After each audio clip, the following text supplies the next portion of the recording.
Du vil lage en PC-mus? Perfekt, for her kommer en rask introduksjon om hvordan du setter opp prosjektet, og underveis deler jeg små triks som gjør modelleringen mer oversiktlig.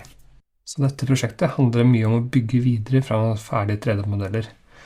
Disse modellene de ligger ute på, hvis man går på Bamboo Store, og så kan man da, herfra så kan man gå videre til link over til MakerWorld her, og da kan man laste ned for eksempel den, og når man da skal laste ned, så har de ikke en Fusion eller Rhino-fil og sånt noe, men de har hvis man går på CAD-filer her, så kan man gå til den som heter Step. Ok, så videre så går jeg inn i Fusion, og så går jeg inn i prosjektet mitt, og der har jeg laget en mappe for uploads, og da kan jeg da ta filen min og laste opp der. Fusion vil bruke litt tid på å tygge gjennom og gjøre den om til en ny fil. Så når den har fått lastet opp og tygget gjennom filen, så ser man det at det er ikke helt perfekt, det er liksom noen små feil, men det går fint. Vi skal bare bruke den her som en referanse. Og den har faktisk surfaces, så vi kan ta tak i ting og jobbe videre fra den direkte, selv om det ikke er en Fusion 360-fil. En annen ting som er feil også, det er at den har ikke orientert seg riktig på et canvas, så det som vi pleier å gjøre er å måtte flytte litt på den, eller ganske mye faktisk, for at sånn at den er på riktig sted. Jeg kan ta alle bodiesene, og så bruker jeg bare Move for å flytte den,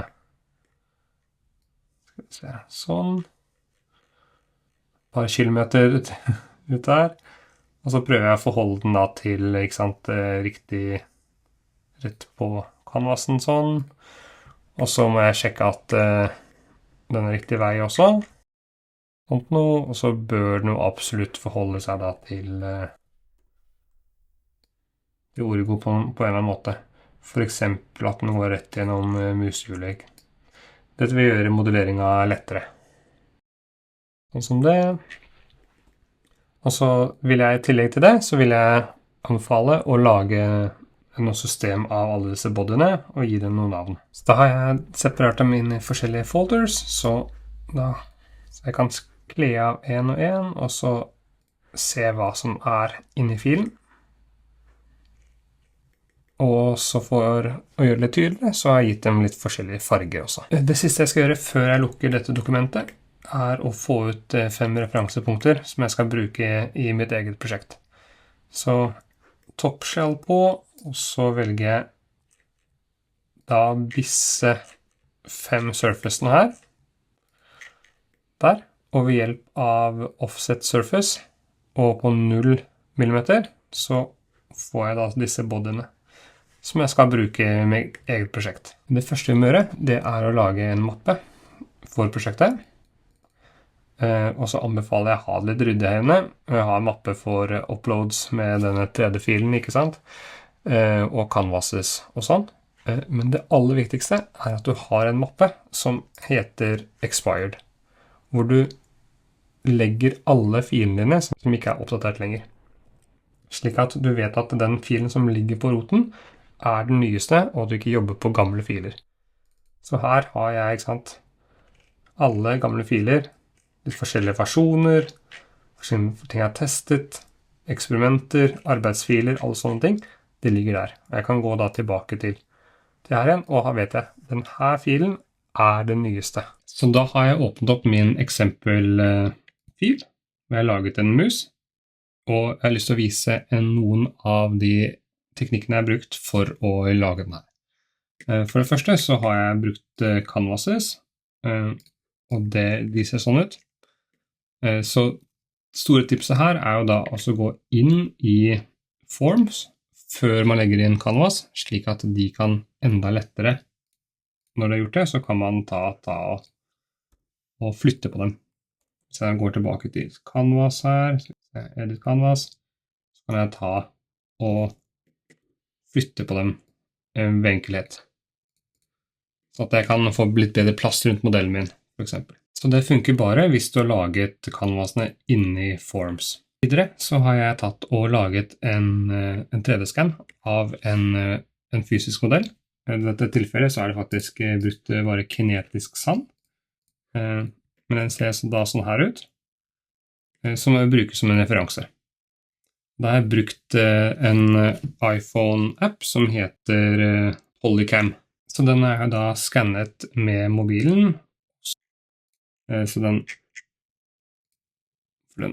sånn, den har veldig vanskeligheter med størrelser. Det kan bli veldig stor eller superliten, man vet på en måte aldri helt.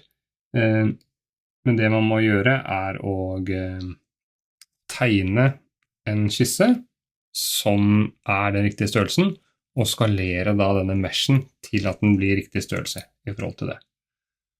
Så du ser at jeg har gjort en del frem og tilbake for å finne den riktige størrelsen da.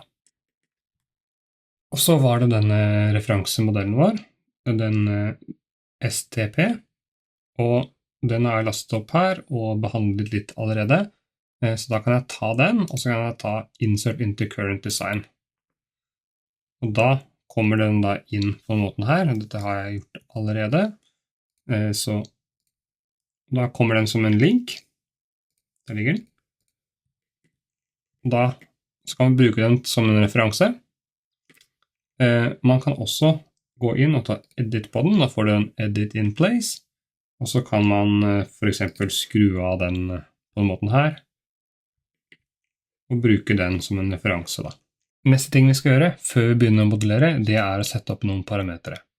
Og da det da under Modify, altså Parameters, her har vi den, Change Parameters, og sette opp da plasttykkelse, og ribbetykkelse, clearance og small radius. Og det vi skal gjøre vi skal sette opp, vi skal lage den her for 3D-print først, og så kan man heller forandre på parameterne for å lage den til plastdel. Så sett den opp til å være 1,8 mm tykk, og så får man heller sette den ned senere. Og sammen med ribbene, de kan være 1,8 når vi 3D-printer, og så setter vi den ned til 0,8 når det plast da.